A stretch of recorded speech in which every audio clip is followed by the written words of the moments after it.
Hurmatli tinglovchi, yuk va tijorat ishlarini boshqarish fanining navbatdagi ma'ruzasi.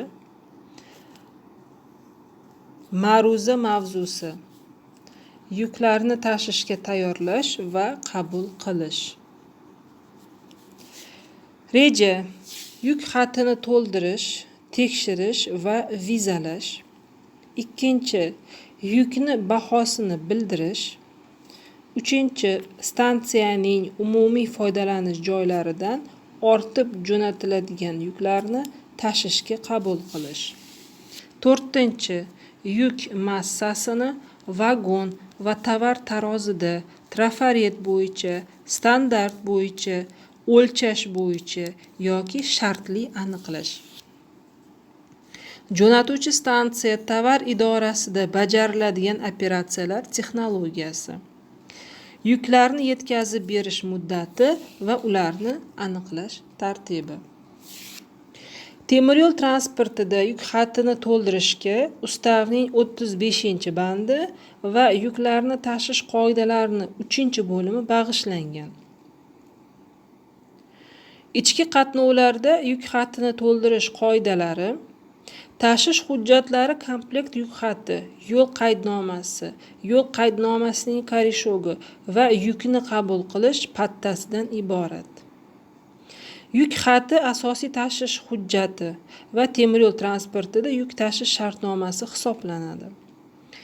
Yuk xati yo'l qaydnomasi va yuk bilan birgalikda tayinlangan stansiyagacha yetib boradi va u yerda oluvchidan tegishli to'lovidan undirib olinadigan va yo'l qaydnomasiga yukni qabul qilib olganligi haqida imzolatib olingandan so'ng yuk xati oluvchiga beriladi. Yuk pattasini jo'natuvchi stansiya yuk jo'natuvchiga beradi. Yo'l qaydnomasining koreshogi jo'natuvchi stansiyada qoladi. Yuk xatini jo'natuvchi yukni tashishga taqdim etishda to'ldiradi. Yo'l qaydnomasini, yo'l qaydnomasining koreshogini va yukni qabul qilish pattasini yozuv mashinasida nusxalash, qog'ozida, kompyuterda yoki boshqa bosmalash usulida yuk xatini tegishli grafalariga yuk xati ma'lumotlari asosida to'ldiriladi. Bitta yuk xati bo'yicha quyidagilarni rasmiylashtirishga ruxsat berilmaydi. Tez buziluvchan yuklarni boshqa yuklar bilan kuzatuvchining hamrohligida yetib boruvchi yuklar bundan mustasno. O'zlarining xususiyatlari bo'yicha bitta vagonda birgalikda tashishga yo'l qo'yilmaydigan yuklar. Tashishda alohida ehtiyotkorlik choralariga rioya qilishi talab qiluvchi yuklar bilan bunday choralarni talab qilmaydigan yuklarni. Tashishda sanitariya, veterinariya yoki boshqa ma'muriy qoidalarga rioya qilishni talab qiluvchi yuklar bilan bunday qoidalarga rioya qilishni talab qilmaydigan yuklarni. Tushirishdan so'ng har xil saqlash muddatlariga ega bo'lgan yuklarni noumumiy foydalanish joylarida tushirishga olib kirib beriladigan yuklar bundan mustasno. Yuk jo'natuvchi yuk xatini to'ldirganda oldi tomondagi quyidagi grafalarni to'ldiradi. Ya'ni qanday tezlikda yuk tashish kerakligi, vagonni turi, vagon raqami, yuk ko'tarishi,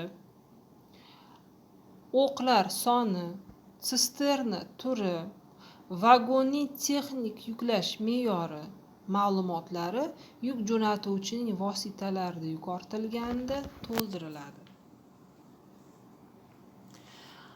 Tayinlangan temir yo'li va stansiya 4-raqamdagi tarif qo'llanmasiga muvofiq tayinlangan stansiya va temir yo'lini aniq nomi ko'rsatiladi. Jo'natuvchi tashkilotning aniq va to'liq nomi ko'rsatiladi. Agar yukni jismoniy shaxs jo'natsa, yuk jo'natuvchi shaxsni familiyasi, ismi va sharifi ko'rsatiladi.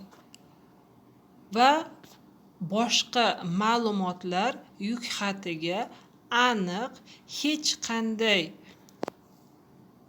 bo'yoqlarsiz va surkamasdan aniq yozilishi shart.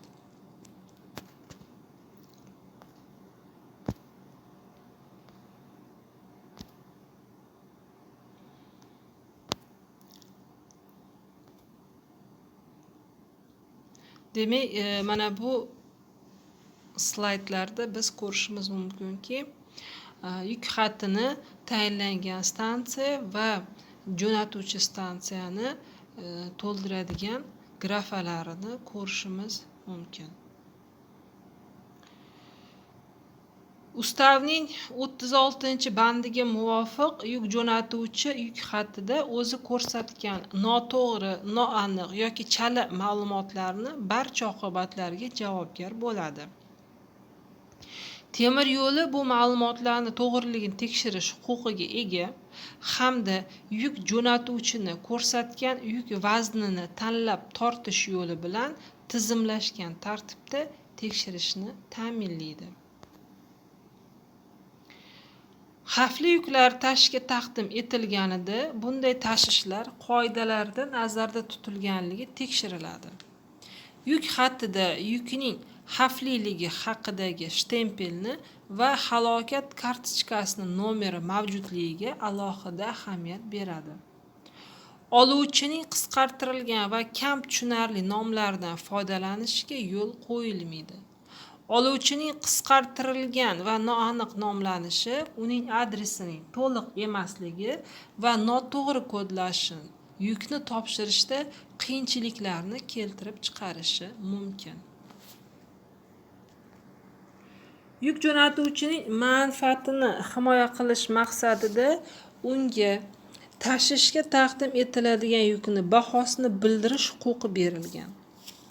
Ustavning 50-bandiga muvofiq temir yo'li yuk jo'natuvchi bahosini bildirgan yuklarni tashishga qabul qilish mumkinligi, bildirgan baho yukni haqiqiy narxidan ziyod bo'lmasligi, yuk jo'natuvchi va jo'natuvchi temir yo'l stansiyasi o'rtasida kelishmovchilik bo'lgan holatlarda yukni narxi ekspertiza orqali aniqlanishi, bu haqida akt tuzilishi, bahosi bildirishi shart bo'lgan yuklarni hamda bahosi bildirilishiga yo'l qo'yilmagan yuklar ro'yxati, yuklarni tashish qoidalarida belgilanishi ko'rsatib o'tilgan. Bunday yuklarga tashish hujjatlarini rasmiylashtirish, bahosini bildirish bilan yuklarni tashish qoidalarida belgilangan tartibda amalga oshiriladi. To'kma, sochma, quyma, ochiq harakatdagi sostavda kuzatuvchi bilan yuk jo'natuvchining tambalash plombalash moslamasida tashiladigan yuklarni hamda tez buziluvchan va xavfli yuklarni bahosini bildirishiga yo'l qo'yilmaydi. Shuningdek, bir yuk xati bo'yicha tashiladigan yukni qandaydir qismini ham bahosini bildirishga yo'l qo'yilmaydi.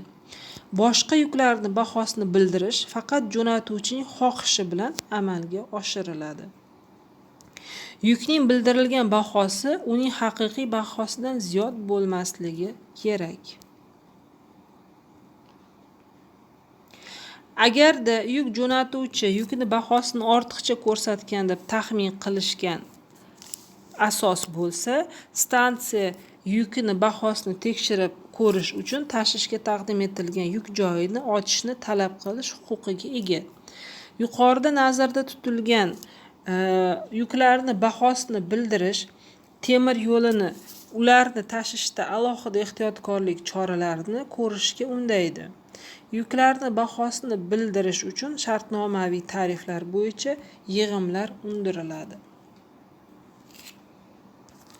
Jo'natuvchi stansiyada yuklarni qabul qilishda yuk va tijorat operatsiyalarini to'g'ri, mukammal va aniq bajarish, harakat xavfsizligini ta'minlashda, yuklarni asrashda, ularni oluvchiga o'z muddatlarida yetkazib berishda, harakatdagi sostavlardan samarali foydalanishda va temir yo'liga tegishli bo'lgan tashish kira haqlarini, yig'imlarni va jarimalarni to'liq undirib olishda muhim ahamiyatga ega.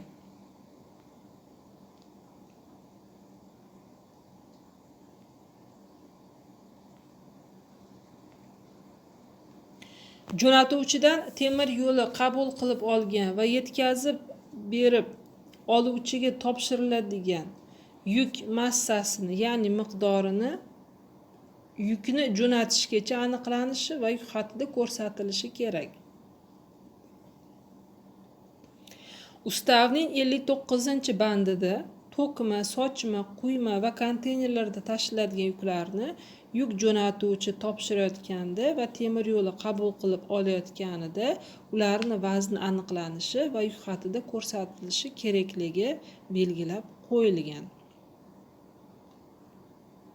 Tovar tarozisida tortishni imkoni bo'lmagan sochma, to'kma va quyma tashlanadigan hamda boshqa yuklar vagon tarozilarida tortiladi. Vagondagi yoki konteynerdagi yukning umumiy massasini andozaga muvofiq aniqlash har bir yuk joylarida ko'rsatilgan massalarni qo'shish yo'li bilan amalga oshiriladi. Standart bo'yicha esa bir yuk joyini standart massasini yuk xatida ko'rsatilgan joylar soniga ko'paytirish orqali aniqlanadi. Hisob yo'li bilan donasini yoki bir pagon metrini massasi birday bo'lgan buyumlarni umumiy massasini aniqlash maqsadga muvofiq.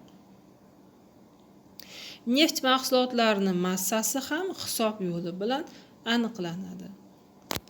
Mana bu taqdimotlarda sisternadagi neft massasini aniqlash ketma-ketligi ko'rsatilgan. Demak, massasi quyidagi ketma-ketlikda tekshiriladi, hisoblanadi. Demak, sisternaga alyumin trubadan iborat bo'lgan metr shtok demak kirgiziladi va u yerda demak millimetr va santimetrlarda maxsus o'lchov shkalasidan iborat. Shundan keyin demak mahsulotimizni temperaturasi va uni demak zichligi aniqlanadi va densimetr yordamida aniqlash mumkin. Demak, keyingisi demak aniqlangan o'sha santimetr va millimetrda sisternamizni maxsus tipi bo'yicha demak kalibrovочный tablitsalar bor, kalibrovka jadvallari. Ana o'sha kalibrovka jadvallaridan biz demak sisternadagi yuk vaznini aniqlashimiz mumkin bo'ladi.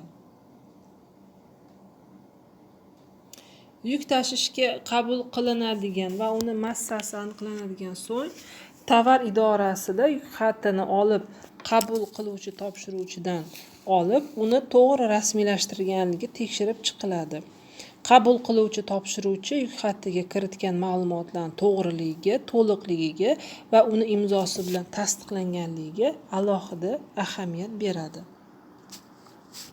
Tayinlangan stansiya yuklarni belgilangan muddatda yetkazib berish davlatning iqtisodiyoti uchun muhim ahamiyatga ega bo'lib, temir yo'lining yuk tashish shartnomasi bo'yicha asosiy majburiyatlardan biri hisoblanadi. Yetkazib berish muddatini hisoblash yukni tashishga qabul qilingan kunning soat 24 dan boshlanadi. Demak, mana bu formulada biz yuklarni yetkazib berish muddatini hisoblash topishimiz mumkin. Yuklarni shuningdek tashkilot va jismoniy shaxslar tasarrufidagi yoki ular ijaraga olgan bo'sh vagonlarni yetkazib berish muddati yuk tashish amalga oshirilgan temir yo'l yo'nalishlarini inobatga olgan holda kira haqi undiriladigan masofadan kelib chiqib jo'natuvchi temir yo'l stansiyasida hisoblanadi. Agar tayinlangan stansiya temir yo'li belgilangan yetkazib berish muddati tugagungacha temir yo'li vositalarida yuk tushirilgan yoki agar vagon yuk bilan yuk oluvchining vositalarida tushirishga olib kirib berilgan bo'lsa, yuk muddatida yetkazib berilgan deb hisoblanadi. Tushirish frontini bandligi yoki yuk oluvchiga bog'liq bo'lgan boshqa sabablarga ko'ra vagon konteynerlarini tushirish uchun olib kirib berish to'xtab qolganda yuk muddatida yetkazib berilgan deb hisoblanadi. Agarda tayinlangan temir yo'l stansiyasiga belgilangan yetkazib berish muddati tugagungacha yuk yetib kelgan bo'lsa va bu haqida umumiy shakldagi akt GU-23 tuziladi.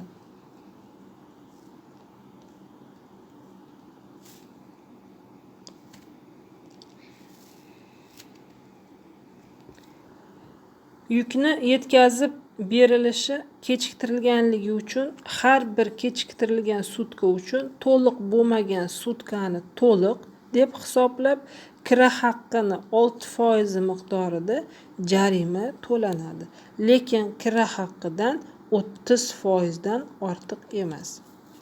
Tashkilot va jismoniy shaxslar tasarrufidagi yoki ular ijaraga olgan bo'sh vagon kechiktirilganligi uchun temir yo'lidan shunday miqdorlarda jarima undiriladi.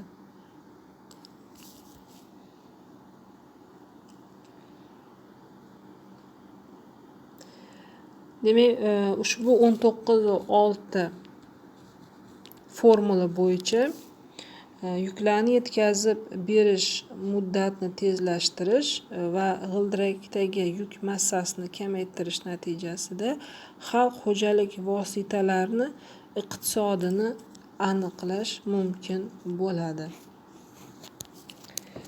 Hurmatli tinglovchi, ushbu ma'ruza bo'yicha beriladigan ma'lumotlar shulardan iborat edi. E'tiboringiz uchun tashakkur.